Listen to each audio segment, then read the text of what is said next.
Hey guys, this is Ty Simpson. You're listening to the Crimson Drive, driven by NASCAR. Roll Tide. Roll Tide and welcome to this Thursday edition of Crimson Drive, driven by NASCAR. This is Roger Hoover. Great to be with you once again at home as I'm still on paternity leave for the next few weeks, but good to have another edition of the show as we take a look at Alabama baseball plus Alabama softball in the postseason. Very exciting time of the year as we get ready for Memorial Day weekend. We'll start our show by taking a look at what's coming up, plus our headlines, thanks to our friends RJ Young. RJ Young, the official technology solutions provider of Crimson Drive. Let's take a look at what's coming up on the show this afternoon. First things first, we'll talk Crimson Tide baseball with our color analyst David Kindred. He and Kurt Bloom called Alabama against Missouri and Tennessee in the SEC tournament this past week here in Hoover, Alabama. So we'll get thoughts on Alabama baseball getting ready for the NCAA tournament with David Kindred. And then speaking of broadcasters, Tom Canterbury, Gray Robertson, they are joining us to preview what's coming up in the Norman Super Regional for Alabama softball as they'll recap the Tuscaloosa regional win for the Crimson Tide and take a look at what has to happen for Alabama to stay in Oklahoma and go to Oklahoma City for the Women's College World Series. Starting our headlines with softball, I mentioned that NCAA Tuscaloosa Regional. The only thing that really slowed down the Crimson Tide, you could say, the rain we saw on Saturday. Otherwise, Alabama played great. Win against Jackson State, and then 2 victories against Virginia Tech to make sure that Alabama is the regional champion for this 2025 season. Now coming up this weekend, it's Alabama against the number 2 seed Oklahoma Sooners on their home turf in Norman, Oklahoma for the Norman Super Regional. 2 out of 3 series, and the winner will go to the Women's College World Series. Oklahoma, of course, has been a force in women's college softball the last few years, but do remember Alabama in Tuscaloosa earlier this season, back in April, took 2 out of 3, lost the first game, but then rallied to win the final 2 games at Rhodes Stadium against Oklahoma. It will take a similar effort for the Crimson Tide coming up this week, and Tom and Gray will preview all that coming up in just a few moments. And for the baseball team, this past week went 1-2 at Florida to close out the regular season as the Crimson Tide close out SEC play with 16 wins and 14 losses, a 40-plus win season for the Crimson Tide in the regular season. First time that's happened in 23 years for Alabama baseball. Great job by Rob Vaughn and his staff. This week as well, the SEC tournament. Now the single elimination format for the tournament. Alabama won its first ball game on Tuesday against Missouri behind a very strong start from Tyler Fay. And then it was a back and forth game against Tennessee. Ultimately, the Volunteers got the win against Alabama on Wednesday to close Alabama's run in the SEC tournament. Typically, you would be thinking, okay, Alabama's in the loser's bracket, still has an opportunity to play its way out of it. Nope, single elimination now with all 16 teams making it to Hoover for the SEC tournament, but still a good run for the Crimson Tide, just keeping the momentum going. Getting that win against Missouri certainly was important for the Crimson Tide on Tuesday. Got to say congratulations to 4 players for the Crimson Tide earning all SEC honors. On the first team, closer Carson Osmer as well as left fielder Cade Snell, and then on the second team, right-handed pitcher Riley Quick, who we'll see coming up in the regional coming up next week, hopefully in Tuscaloosa. Riley Quick, that'll be his return to the mound for Alabama, and then Justin LeBron and shortstop earning all SEC honors as well. And once again, congratulations to Justin LeBron being named the SEC All Defensive Team. Now I mentioned the regional is coming up next. We'll have the NCAA tournament selection show coming up on Monday at 11 a.m. and then we'll know whether or not Alabama's at home hosting here in Tuscaloosa like we did 2 years ago in 2023, or possibly the Crimson Tide heading on the road like they did last year going to Tallahassee. So we'll have to wait and see what's coming up for Alabama baseball coming up over the next few weeks. And here to talk about it is David Kindred, who, of course, has been joining us throughout the season on the Crimson Tide Sports Network as our radio analyst. He also does great work on the SEC Network Plus broadcast of Alabama home games. He joins us to recap the SEC tournament, plus look ahead to what may be coming up for Alabama in the NCAA tournament. Here's our conversation with David Kindred.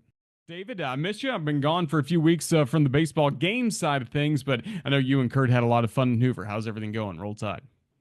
Roll Tide, Roger, and glad to be on your show this morning. And yes, it was a great opportunity to get up to the Hoover Met and do a couple games with Kurt Bloom. But yes, we miss you tremendously. Understand that there's a priority. You've added one to your life, and a lot of fun times. And whenever you do get back, we're ready to have you at that time. So good to be on your show today.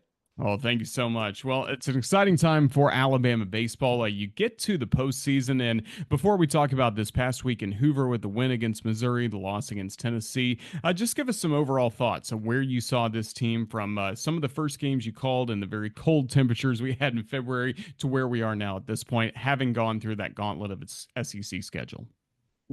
We did that. You made a lot of noise with in the frozen tundra game where you had everything on the beanie, 3 layers on. So that was a wonderful shot that will be etched in many Alabama baseball fans' memories.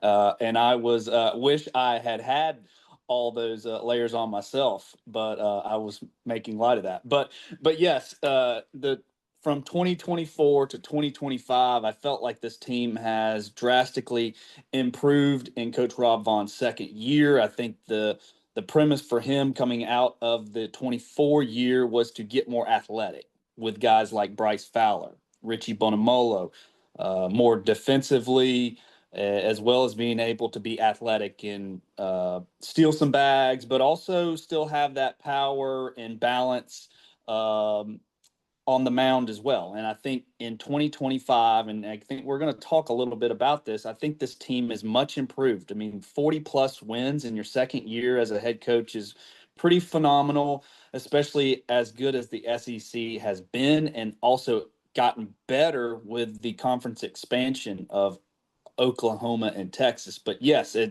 I know you've been tracking and keeping up at the Hoover Med with the SEC tournament. It doesn't get much better than what the camaraderie. You've been a part of it for multiple years for a lot of teams, but just the excitement. I mean, I'm up there in the radio booth, but I got chills like seeing the fans, seeing all the tailgates, all the people coming up and uh, getting excited about college baseball because kind of the mecca, the highlight of the SEC tournament of what it is, because that's just where all eyes are on it. And I felt like Alabama had a good start, and we'll talk a little bit about the ending for them in the single game elimination tournament. Yeah, new format this year, and the Crimson Tide got to play in the very first game of this new format on Tuesday morning against Missouri. What stood out to you about a standout victory against the Missouri Tigers, starting with Tyler Fay and his good work on the mound? Really was a great start by Talafay. Probably, in my opinion, his best start of the year. Went 6 innings, which was a season high for him. He had, for all intents and purposes, the last couple of starts for him had been really good, just not ended. I think Alabama has tried to extend his pitch count in the Florida series. Had a good start, but kind of ran into a little damage right there, but it was one of his, in my opinion, best starts. He had to really gut and compete because he was coming off short rest, and I think a lot of the pressure was really on Alabama, not for to say from a resume or needed to win it, but it was one of those you couldn't lose it from that type of mentality. And a team like Missouri, who 16, they're last in the SEC, but they were going to throw everything in the kitchen sink because their loss right there was the end of their season, and they to have any hopes they were going to do everything that they could, and actually were playing some better baseball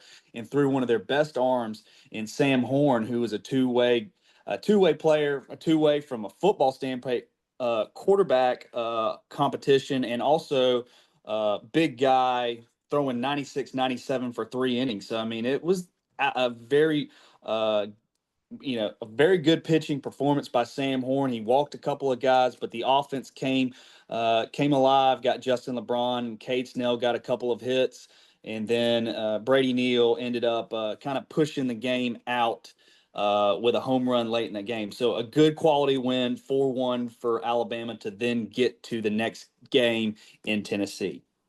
Yeah, and the Tennessee game had a lot of crazy twists and turns in the end. Tennessee eventually, after falling behind, Alabama was able to surge back, and then Alabama had a late surge as well, even in the ninth inning, as you almost thought maybe this would be a run rule game. A great rally for the Crimson Tide in the ninth. So a pretty hard fought battle on Wednesday afternoon, and I'm sure for you, just keeping up with all the twists and turns, it was a lot on Wednesday.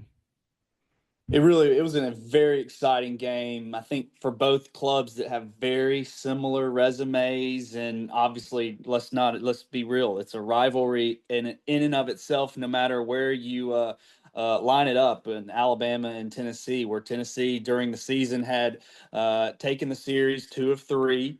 But both teams played really well. And I think the thing for Tennessee, we were talking about it on the radio broadcast prior to getting going, was Tennessee was their last 6 of 7 SEC uh, matchups had dropped the series. So they're not playing some of their best brand of baseball. Started out red hot, but just kind of gone and kind of had a lull in the valley. And we were talking about, hey, is that good? Is that bad? And I think for them having the rest to kind of recalibrate, clearly from an offensive perspective was really good. And it was a good start by Aiden Vinatieri. But in those type of moments for Alabama, it's, you kind of try to piece it together because you're not going to throw I think there's a lot of discussion on, hey, are we going to start weakening guys like Riley Quick because we started Tyler Fay? But I think that the coaching staff made the right call. You don't want to start an ace in the hole and Riley Quick, especially coming off of injury last year. But Tennessee decided to start their weekend guy, Marcus Phillips, which again is a little the game within the game and kind of telling you jockeying for position. And what we're going to talk about is Tennessee felt like they had to have this in a bad way. That's why they started Marcus Phillips. He delivered. I mean, it was 3 innings of dominant performance, but the Tide got the pitch count up, and eventually, because he was on short rest, got him out of the game. And yes, like you said, it was back and forth offense, but Tennessee just every single inning was putting pressure uh, on the Tide bullpen, and you saw a lot of arms, and eventually Tennessee gets the win late. But Alabama, good performance, but just not enough against a very good Tennessee Vols. So with the new format, unfortunately, no losers bracket to really work your way out of or try and make it to the weekend at the Hoover Met. The SEC tournament comes to a close, and now, David, we're all waiting on what's coming up on Monday, Selection Monday on Memorial Day for the NCAA tournament. Just give us your thoughts on where Alabama could be standing getting ready for that tournament. Latest projections have had Alabama as a number 2 seed for the tournament, but Crimson Tide have also built up a resume you typically see for one of the top 16 seeds that get to host. That's exactly right. And I was looking at one stat this morning that was they were talking about since 2021 in selection committees, any SEC team that had won 16 games had always been a host. Now, I think that's a great stat, but I think that the lining in that for Alabama is, yes, they fall into that category, but also Ole Miss and Tennessee fall into that category too. Which that's, in my opinion, these are the teams. If you're an Alabama fan, that you're kind of watching as this play. We can't do anything. Alabama fans can't do anything at this point, so you're watching and rooting against the Tennessee, the Ole Miss. The other teams that are jockeying position outside the conference are Georgia Tech, who's right now, by most prognosticators, in that 15-16 last host site bid, and also TCU. So you really want to see the teams, hopefully TCU and Georgia Tech lose in their conference tournament. I think that most of those teams are kicking off today in their tournament. So, but yes, selection will be on Monday, and I think the reality, and I'm being really honest, I think it's a coin flip. It's 50-50 for Alabama. I think their resume speaks for itself. Went 40 plus wins and flawless in midweeks. And I think you also have to look at, if you peel the onion back a little bit more, look at the midweeks that Alabama won. They beat Southern Miss, who's going to be a host. They beat some really good in-state Alabama teams, and going 24-1 in non-conference. Never lost never got swept in an SEC series, which I think there's a lot to be said about that, because that's kind of the Tennessee. They're looking at that Tennessee resume of just complete up and down and consistency of model. But again, I think one little small nugget in this, I thought I'd mention it just because we have a couple of former Alabama alums. The selection committee is chaired by Jay Artiguez from Southeastern Louisiana, which my former one of the assistant coaches, Bobby Barbier, is the head coach there, and also Taylor Dugas. So I'm not saying there's sweet whispers in there, but I think there's a good selection committee in there. I think that that's another discussion for another day, is acting ADs on selection committees. But you have to find somebody that has good pulse of what's going on in each and every sport. Well, David, of course, has his tie on because he's working the phones. It's serious business trying to get Alabama baseball back to the Joe coming up this year. With that as well, a great year for the Crimson Tide individually. We've talked about the star power of Justin LeBron all throughout the year. He's all SEC second team. You also get to see honors for Cade Snell, Carson Osmer, Riley Quick. Just some really good honors from the SEC, and kind of with Carson Osmer as well. Where would this Alabama team be without him closing out and finishing games at the end of the ball game? Carson Osmer, I think you could make a case of, was probably for Alabama the biggest portal get for them. And I think most of us probably going into the season didn't really know. And that's the kind of the beauty or the unknown of the transfer portal. You don't know, some of these guys take it to the next step. And obviously he had a strong career at Penn in Carson Osmer. But man, he's just been the anchor in the back end for games. It's just one of those, as a player, I'm a former offensive guy, and just to know that, hey, if we have any lead going into the ninth inning, you're not stressing out as much. And Carson Osmer, man, he's just been good all year. There's been very few times, and just the demeanor he has on the mound is just, you can feel it. It doesn't feel like he at any moment gets to him, and they're going to need him in postseason play, because there's going to be some tough moments. There's going to be some 1 or 2 run games, and having a guy like Stopper to literally put in the game. And he's not just a ninth inning guy. The Tides used him in the 8th and 9th inning when needed. And he did a really good job in the Missouri game to shut down a team that was surging at the moment. So, yeah, Cade Snell, I think he's been really all SEC selection, first team. And man, he's just been kind of this model of consistency, the captain for Alabama, leading in batting average. But just it just seems like everybody falls in line with him. And Justin LeBron, I think everybody, the headlines talking all of the stats and everything, but what metric for me is the most consistent for Justin LeBron is the RBIs, the ability to get hits when the Tide needed it the most. He absolutely did. So the Crimson Tide will again await its fate for the NCAA tournament coming up with Monday's selection show. And then after that, it's time for a regional, hopefully a super regional, and then a trip to Omaha after that. That certainly would be the plan. And David, you've done great work for us on the Crimson Tide Sports Network. All the best with what's coming up. And thank you for the time you've given us today on Crimson Drive, driven by NASCAR. Roll Tide. Roger, thank you so much. Look forward to seeing you soon. From the baseball broadcast to the softball broadcast, fun to catch up as always with Tom Canterbury and Gray Robertson as they call each and every one of our Alabama softball games on the Crimson Tide Sports Network. And they'll be busy this weekend getting ready for Alabama against Oklahoma, an SEC Super Regional coming up. Super Regional we already saw earlier this season when Alabama won the series against the Sooners. Now Tom and Gray join us to break down what could be coming up this weekend in Norman as we hope for an extended stay for the Crimson Tide in Oklahoma. Okay, here we go.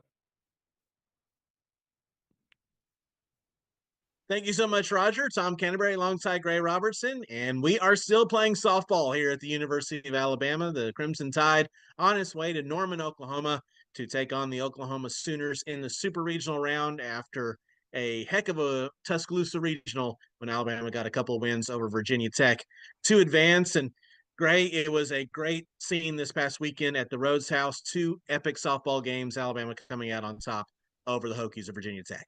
Who's surprised? Couple 1-run ball games. That's kind of what this series has been all about. And once again, Alabama kind of relied on what you need to do to win in the postseason. You get really good pitching performances. You have great defense behind those pitching performances, and you get the timely hit. And Alabama checked all those boxes each and every day. They were different 1-run wins, but it was just so impressive to see this team yet again kind of push away all the doubt. Like, this is another year where a lot of the people outside Tuscaloosa thought Alabama would lose their regional, and the Tide just refused to do that. Now they go into a super where they are heavy underdogs yet again, but we've seen that movie before. So I was just pretty impressed overall by the mindset and the execution across the board this weekend in the Tuscaloosa regional. Yeah, before we move to that Oklahoma Super Regional. A couple quick things about that Tuscaloosa Regional again. Tremendous pitching performances all the way around for Alabama, but especially Jocelyn Brisky and Caitlin Riley in the 2 games against Virginia Tech. And we cannot forget the importance of Emily Winstead going complete, more or less, on Friday against Jackson State. Ailey Johnson threw the last inning, but like the most critical piece of that was no pitches or innings from Caitlin Riley or Jocelyn Brisky. So that sets up, right, that opportunity for them to be totally fresh, totally clean, totally ready to go for those Virginia Tech matchups. And they threw beautifully. Caitlin Riley hadn't appeared in over a week, but we know she'd been working, and she came out and she looked really fresh. I thought the first inning might have been some of her best work the entire day, and that's often not been the case for her. Typically, when she's run into issues, it's been at the very beginning of games. Jocelyn Brisky, loved her start. I thought her relief appearance in the Sunday game struck me maybe as much as any performance she's had since Oklahoma, just because of what she was facing. All of a sudden, you come in and the pressure is all on you, and you've got an All-American, a surefire All-American in the batter's box who leads the nation in home runs in a scenario where she can tie it with one swing. And Brisky was perfect. I mean, was absolutely perfect. And I was just really, really impressed by the demeanor of both players. I thought they showed the right amount of fire. I thought the execution was there. I was just really, really taken by how Caitlin and Brisky threw.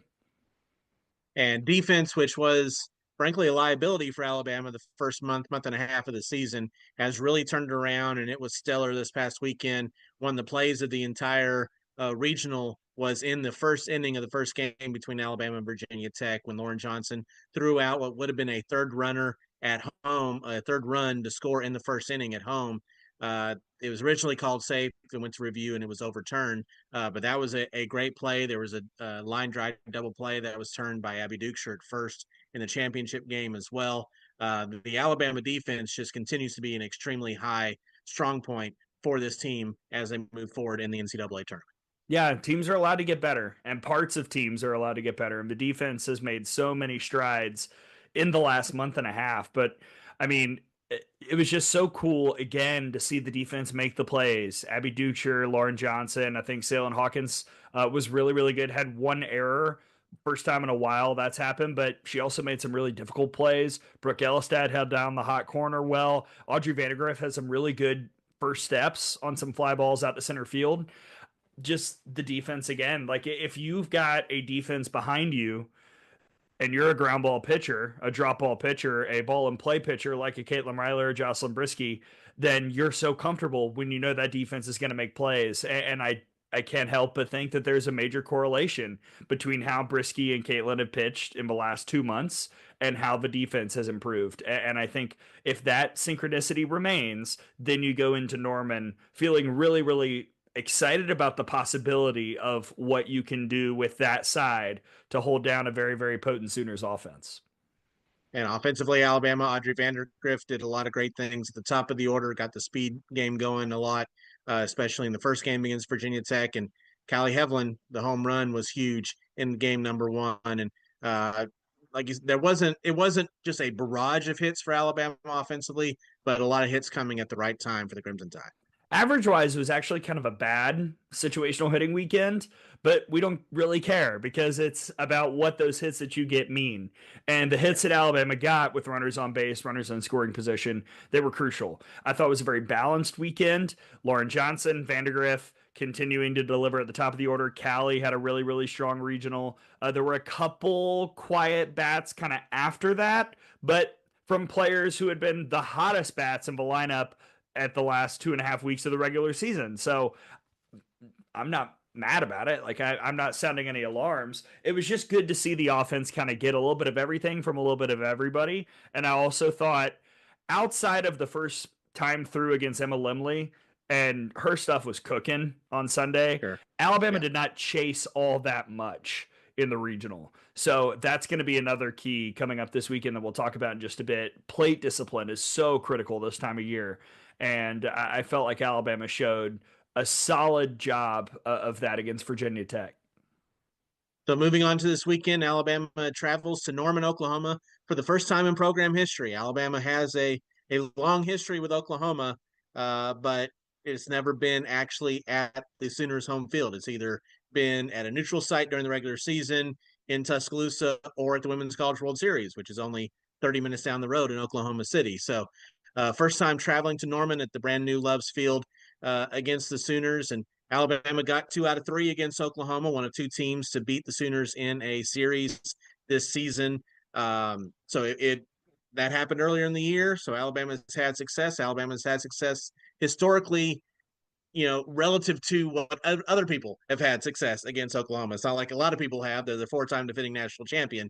But Alabama should have some confidence coming into this weekend.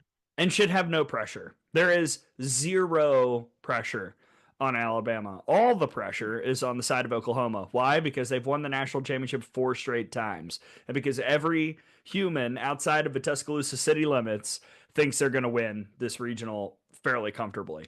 Oklahoma is the class of the sport. Patrick Murphy has said that. I think everybody who covers softball will say that. Yeah. But they're not going out on a limb. No, but they're not invincible.